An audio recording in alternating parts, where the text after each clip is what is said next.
Hello everyone. Well, today we're going to be talking about the death of Senator John McCain, and as usual, if you look in the description box, I've got the full article written with all the relevant links in there. So let's have a quick look at that. Okay, so here we are. Senator John McCain, the life and death of an American traitor. I woke up yesterday planning to do another article and video on QAnon and the Rothschilds, but the news came in that John McCain, the Republican US Senator for Arizona, had died of brain cancer. McCain had been referred to in connection with the Rothschilds, and I also knew that Q disliked him so much that he referred to him as No Name. However, I didn't know very much about the deceased senator, so I decided to do some investigating. So let's start by looking at the official version. I watched a few mainstream media live streams in which friends and colleagues eulogised about McCain, and for a while I was taken in. The taboo against speaking ill against the dead was also strong, so I was prepared to be convinced. The image below is taken from a Daily Mail article about McCain's life and gives a pretty standard account. John McCain dies at 81. War hero, father and presidential candidate had been fighting aggressive brain cancer since last summer and leaves behind a proud legacy of public service.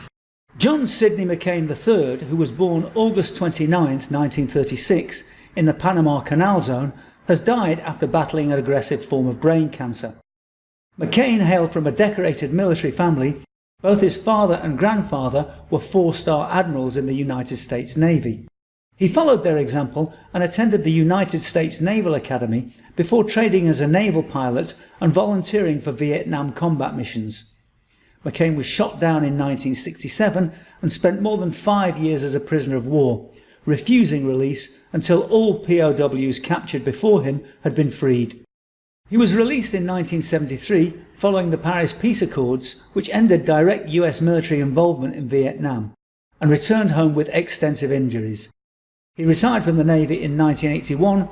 The same year he married his second wife Cindy and ran for Congress the following year. McCain served in Congress for more than 30 years and made 2 unsuccessful bids for the US presidency as Republican candidate. McCain is survived by his wife Cindy, 7 children and several grandchildren. He told graduates of the US Naval Academy in October of his sense of honour and added, "May your lives be as lucky as mine." So this is all pretty standard stuff, and the overriding message is that McCain was a war hero and a respected US politician who ran for president on 2 occasions, most notably as Republican candidate against Barack Obama in 2008. A small correction here as well, he was actually only in Congress from 1983 to 1987, but was a US Senator from 1987 until his death. The only commonly mentioned negative points are that he was quite volatile and he could be aggressive at times, but this is explained by describing him as a maverick with a strong independent character, and also that these traits were not surprising in someone with such a long and distinguished naval career. Okay, so the first thing we really need to look at is whether he was a war hero or not. McCain served in the US Navy from 1958 to 1981, and his main active service was in the Vietnam War, where he was a fighter pilot but spent most of the conflict as a prisoner of war in the famed Hanoi Hilton. He was decorated with the Silver Star, 3 Bronze Star Medals, a Purple Heart, 2 Legion of Merits, a Distinguished Flying Cross, and a Navy and Marine Corps Commendation Medal, and rose to the rank of captain, which is somewhat lower than both his father and grandfather, who were admirals. Could there be a reason for this? Okay, obviously, I think there is. The first blot on McCain's copybook came in 1967 when he was serving on the USS Forrestal during Operation Thunder in the Vietnam War. Here's the official version of what happened. On July 1967, a fire broke out on board the aircraft carrier USS Forrestal. An electrical anomaly caused a Zuni rocket on a McDonnell Douglas F-4B Phantom to fire, striking an external fuel tank of an A-4 Skyhawk. The flammable jet fuel spilled across the flight deck, ignited and triggered a chain reaction of explosions that killed 134 sailors and injured 161. At the time, Forrestal was engaged in combat operations in the Gulf of Tonkin during the Vietnam War. The ship survived, but with damage exceeding $72 million, not including the damage to aircraft, future United States Senator John McCain and future four-star Admiral and US Pacific Fleet Commander Ronald J. Slatopper were among the survivors. Lieutenant Tom Traitor returned to the ship as its commander and retired an admiral. Okay, this is how John McCain related the events himself at the time. I turned around and saw another pilot who was leaving his aircraft, and he had also jumped much the same way I did, only he had got a little more fuel on him and he was on fire. I turned and ran towards him. At the same time, people were headed towards the fire with fire hoses.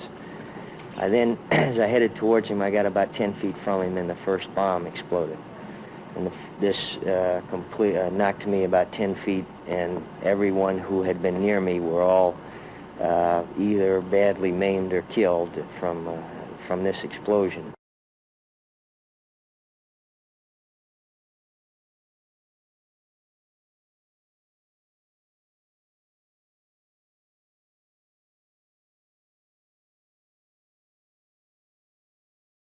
Okay, that gives you an idea. Something you really do notice about John McCain if you watch enough videos of him is he's got really shifty eyes. He tends to lie a lot and never ever holds someone's stare. Because this is actually not what happened.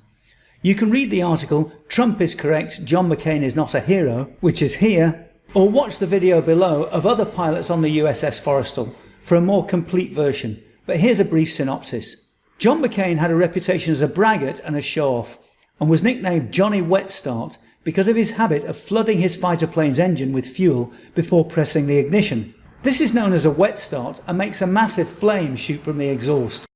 Pilots tend to do it when there's cause for a celebration, but John McCain did a wet start pretty much every time he took off. As various fighter planes were about to go on a mission on the 29th of July 1967, McCain did a wet start as usual, but this time the flame reached the plane behind him, igniting one of the Zuni missiles it was carrying.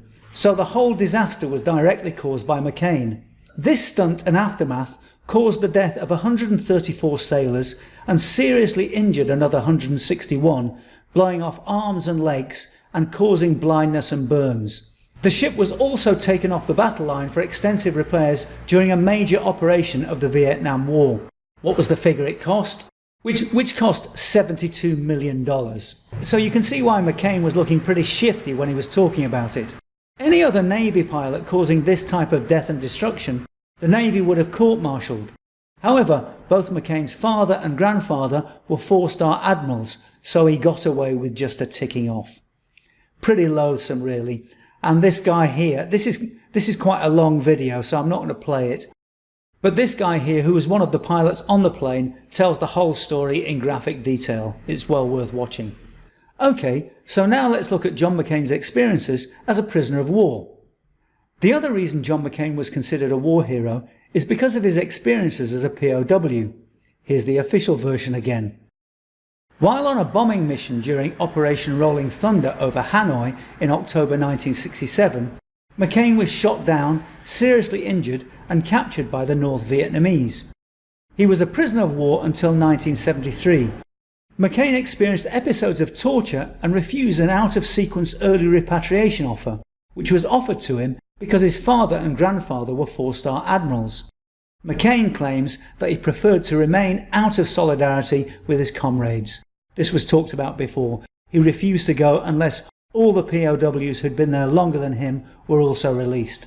Apart from it being highly implausible that a POW could refuse to take part in a deal organised by his captors, you can find testimonies on YouTube of other POWs in the Hanoi Hilton who claim that McCain was a coward who kowtowed to the Vietnamese. It was only recently that tapes showed up which were recorded by the CIA and apparently had been misfiled since the end of the Vietnam War. They showed that McCain indeed collaborated with his captors and recorded propaganda messages for them. This recording is from 1969. Let's listen to traitorous John McCain. U.S. Senator John McCain recorded a Tokyo Road-style propaganda message that was broadcast on North Vietnamese radio. To the Vietnamese people and the government of the DRVN, from John Sidney McCain, 624787, Lieutenant Commander, U.S. Navy, born 29 August 1936, Panama, home state, Florida. Shot down 26 October 1967, A-4E aircraft. I, as a U.S. airman, am guilty of crimes against the Vietnamese country and people. I have bombed their cities, towns, and villages and caused many injuries, even death, to the people of Vietnam. I was captured in the capital city of Hanoi while attacking it. After I was captured, I was taken to the hospital in Hanoi, where I received very good medical treatment. I was given an operation on my leg, which allowed me to walk again, and a cast on my right arm, which was badly broken in 3 places. The doctors were very good, and they knew a great deal about the practice of medicine. I remained in the hospital for some time and regained much of my health and strength. Since I arrived in the camp of detention, I have received humane and lenient treatment. I received decent treatment and food, even though I came here as an aggressor, and the people who I injured have much difficulty in their living standards. I wish to express my deep gratitude for my kind treatment, and I will never forget this kindness extended to me.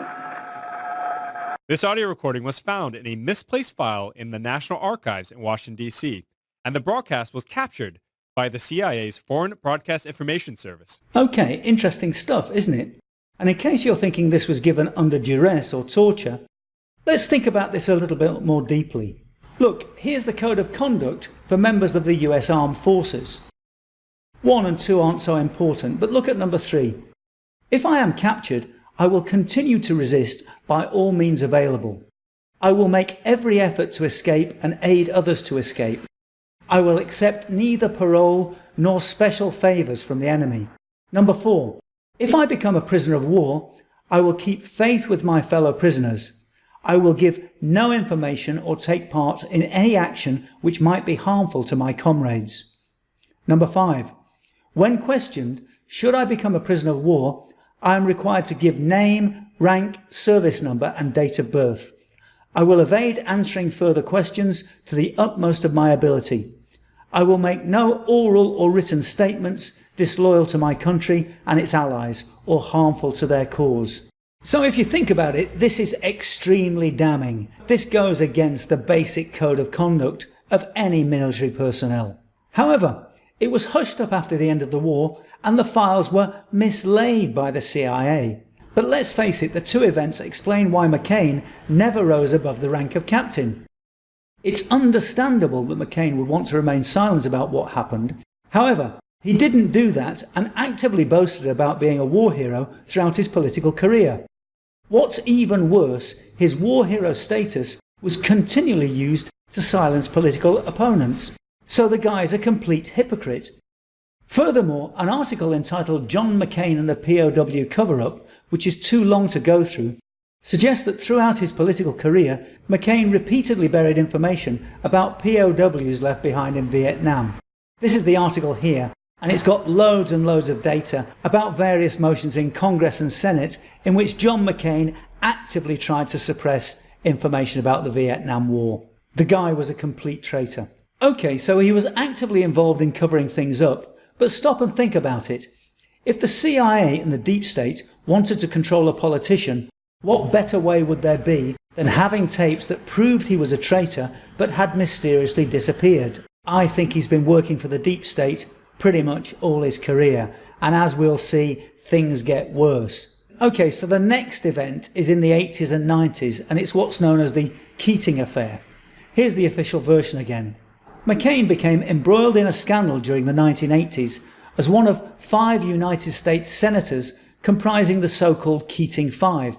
Between 1982 and 1987, McCain had received $112,000 in lawful political contributions from Charles Keating Jr. and his associates at Lincoln Savings and Loan Association, along with trips on Keating's jets that McCain belatedly repaid in 1989.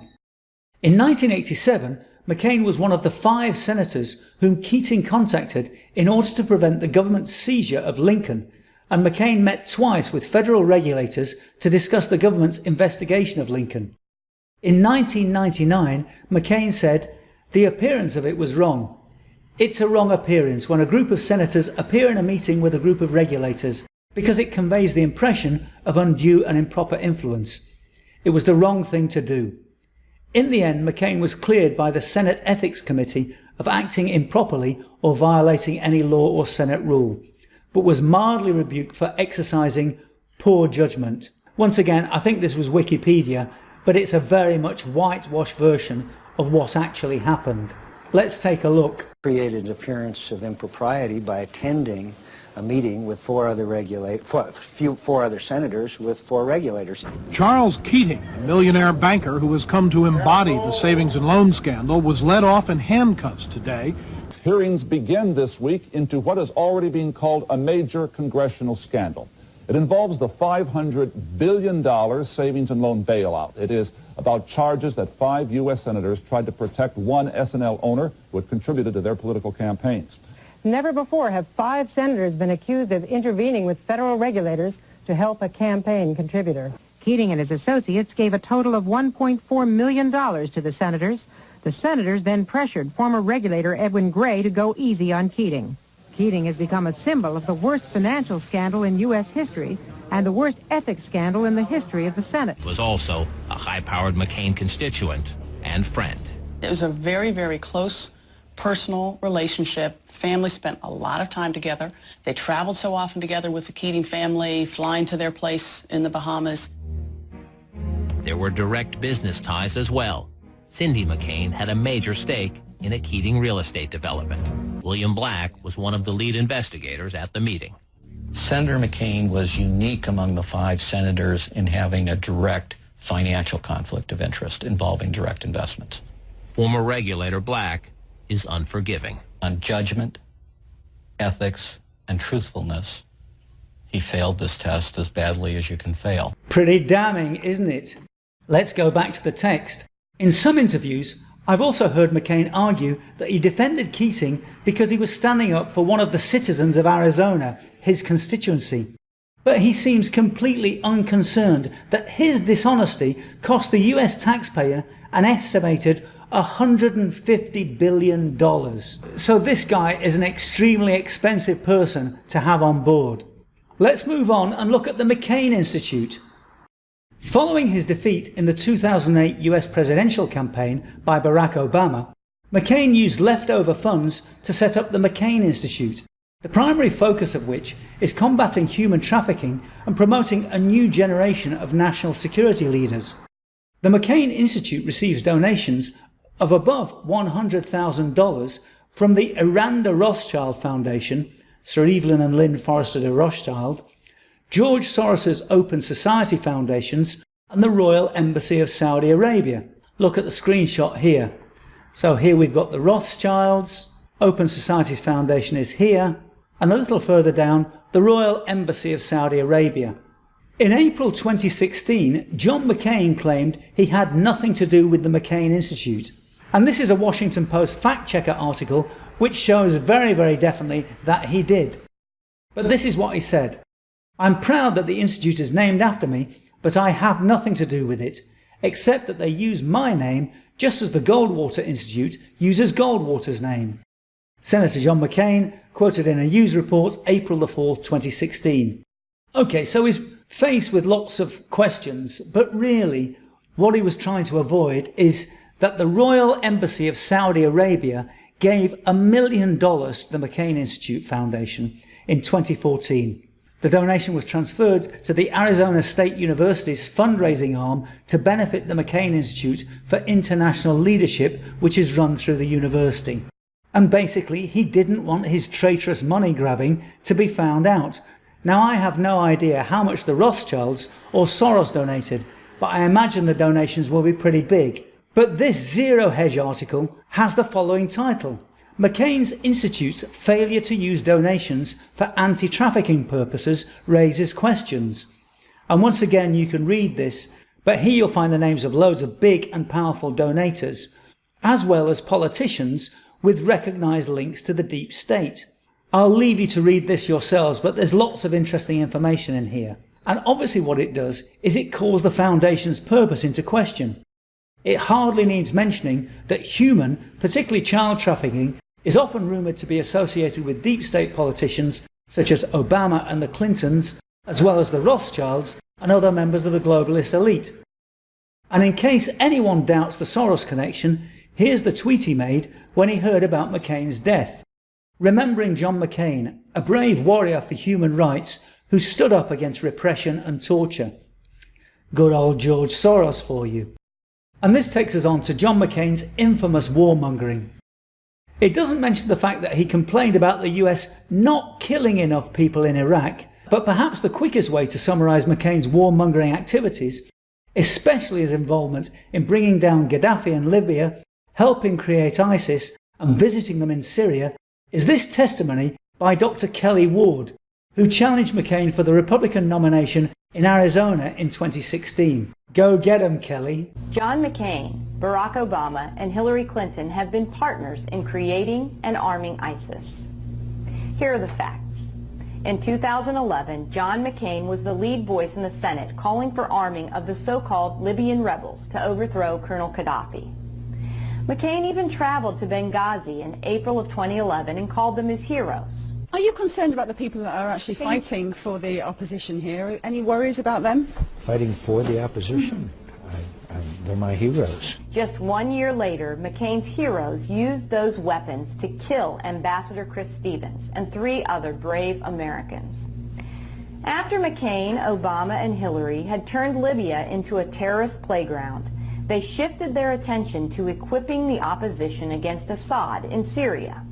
A 2012 State Department memo clearly says the opposition to Assad was Al-Qaeda in Iraq. That's right. The same terrorists who our soldiers had been fighting in Iraq became McCain's new heroes in Syria. In May of 2013, McCain traveled to Syria and was photographed with Syrian rebels, who may well have become leading figures in what would later be called ISIS. McCain returned to the United States and lobbied Congress to fund, arm, and support these Al-Qaeda freedom fighters to the tune of $500 million.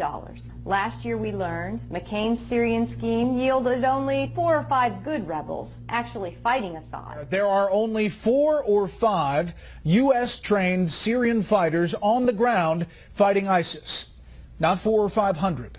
The rest took our training and weapons and became ISIS. Just this week, John McCain bragged about an additional $1.3 billion to provide weapons to more Syrian jihadists and to provide border security. Not in Arizona, but in Lebanon and Jordan. I'm Dr. Kelly Ward, and I'm running for the United States Senate because John McCain has equipped our enemies, put our soldiers in harm's way, and turned even our own American soil into a battleground. Arizona needs a senator who represents Arizona, not ISIS. And I think she's making another Senate challenge right now. Let's go back to the text. In case you have any doubts about the veracity of what she says, here's one of the many clips of McCain in Libya. In another interview, when asked if the death of Gaddafi would create a power vacuum that would be filled by ISIS or Al-Qaeda, he responded by asking if anyone had been concerned about who would fill the vacuum when the US helped defeat Hitler. Now that was obviously Stalin. Now these clips are pretty trustworthy because they're produced by Al Jazeera. Let's look at the next one. It's not just material assistance that is being asked for. Of primary importance to the opposition leadership is the formal recognition of the Transitional National Council as the formal voice of the Libyan people. One council source said to me, if the US leads, the rest of the international community will follow. The visit of the ranking Republican on the powerful Senate Armed Forces Committee regarded as greatly significant, meeting among others the chairman of the Transitional Council. We discussed the US role and its support to this revolution. We asked for military support through NATO and the international community, and he promised us that. And in response to my question, John McCain gives the answer the opposition most wanted to hear. Recognition as an authentic voice of the Libyan people. Are you going to press for that? I have been pressing for it, and I will continue to press for it. It means it frees up funds for them to be able to keep their economy going. Their finance minister told me today that they don't have a lot of time without additional funds, and more importantly, it gives them the recognition they deserve and does not recognize a man who has the blood of 190 Americans on his hands. As I said before, something else you notice about John McCain is the way he never allows you to see his eyes properly. This way he can get away with lying. And notice how he's got this very studied, soft-spoken, unaggressive tone. A complete shyster. And if you need any more evidence, the photos below show McCain with members of the Syrian resistance. Here's McCain in the middle, with Abu Mossa, who's a well-known member of ISIS. Here at the back is Abu Bakr al-Baghdadi, who's the leader of ISIS. Here is Salim Idris of the Free Syrian Army. And remember, the Free Syrian Army became al-Nusra, which are a branch of ISIS. And this is Muaz Mustafa of the Syrian Emergency Task Force. And to be perfectly honest, I don't know very much about him. And here's another picture of McCain in a meeting. Here's McCain with ISIS leader al-Baghdadi. More stuff on McCain's warmongering. He also gave his support to the so-called Orange Revolution in the Ukraine, which was also backed and funded by George Soros and aimed to weaken Russian power in the region. Let's have a look at a quick clip on that. I admire the fact that you will fight for your homeland. 2017 will be the year of offense. All of us will go back to Washington and we will push the case against Russia. Ми всі повернемося до Вашингтону і ми будемо відстоювати санкції проти Росії. Enough of a Russian aggression. Досить вже російської агресії. It is time for them to pay a heavier price. Час вже щоб вони заплатили важчу ціну. I believe you will win. I am convinced you will win, and we will do everything we can to provide you with what you need to win. Let's go back and read what it says here. Any citizen of the United States, wherever he may be, who, without authority of the United States, directly or indirectly commences or carries on any correspondence or intercourse with any foreign government or any officer or agent thereof, with intent to influence the measures or conduct of any foreign government or of any officer or agent thereof, in relation to any disputes or controversies with the United States, or to defeat the measures of the United States, shall be fined under this title or imprisoned not more than 3 years or both. Once again, very damning stuff. And we're coming to the end now, but the last example of McCain being a complete hypocrite is his behaviour on Obamacare. Throughout most of the Obama administration, McCain campaigned against Obamacare. Let's have a look at this clip, a few seconds really. Repeal and replace, because John McCain, if you look at his campaign, his last campaign, was all about repeal and replace, repeal and replace. So he decided to do something different, and that's fine. And I say we still have a chance to, we're going to do it eventually. We're going to do it eventually. Repeal and replace Obamacare as soon as possible.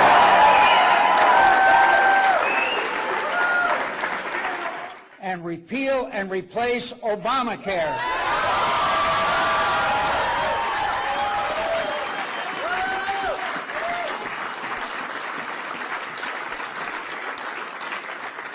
With all this euphoria that's going on, it's inside the Beltway, champagne toasting and all that. Outside the Beltway, the American people are very angry, and they don't like it. And we're going to try to repeal this, and we are going to have a very spirited campaign coming up between now and November, and there will be a very heavy price to pay for it. There's another 7 minutes of this video of John McCain talking about repeal and replace, repeal and replace. But look, this is the reason why Trump was so pissed off, because it was McCain's vote that stopped Trump's repeal and replace bill from going through. Let's watch this CNN clip. 1:29 a.m. Senator McCain re-enters the chamber. Senate Majority Leader Mitch McConnell stands at the front of the room like he had most of the night. The grin on his face, though, quickly disappears. Mr. Peters. Senator Bernie Sanders appears to nudge Senator Jeanne Shaheen as if to say, "Watch this." McCain waves his hand to get the attention of the Senate clerk, pauses for just a moment, and gives a dramatic thumbs down. An audible gasp on the Senate floor, and then commotion. Some Democrats can't contain their excitement. Senator Elizabeth Warren leans in to get a better look and breaks into applause. Senator Dianne Feinstein, a single assertive clap. Senator Sherrod Brown slams his hand on the desk in affirmation, while some Republicans, like Senator Marco Rubio, stare in disbelief. Senator Bill Cassidy drops his head. Senate Minority Leader Chuck Schumer turns and waves his arms, apparently trying to quiet them, as Senator John McCain turns around and walks back to his chamber desk all alone. The guy is a total hypocrite. He plays directly into the hands of the enemy. So here's my conclusion. This is the death of an American traitor. What I'm showing here is just the result of a day's research into the life and career of an American traitor, John McCain. And there's a lot I haven't included, such as his support for a border wall until Trump came to office. I'm sure with a little more time I'd find a lot more, but I think you get the idea. I said at the start that I was concerned about speaking ill of the dead. Well, I tell you something, I'm not now. If any such thing as hell exists, John McCain is sure to roast for eternity. In his post yesterday, Q suggested that McCain had committed suicide. I don't know whether that's true or not, but I'm certainly very glad he's gone. Thanks to one of my viewers, Stalking Horse, nice one Stalking, my joke yesterday was that his brain tumour should be nominated for the next Nobel Peace Prize. So there you have it, John McCain, the life and death of an American traitor. If you think fit, please consider making a small donation using the Patreon and PayPal links in the description box. And apart from that, I'll be back very soon talking about something interesting, so have a really great day.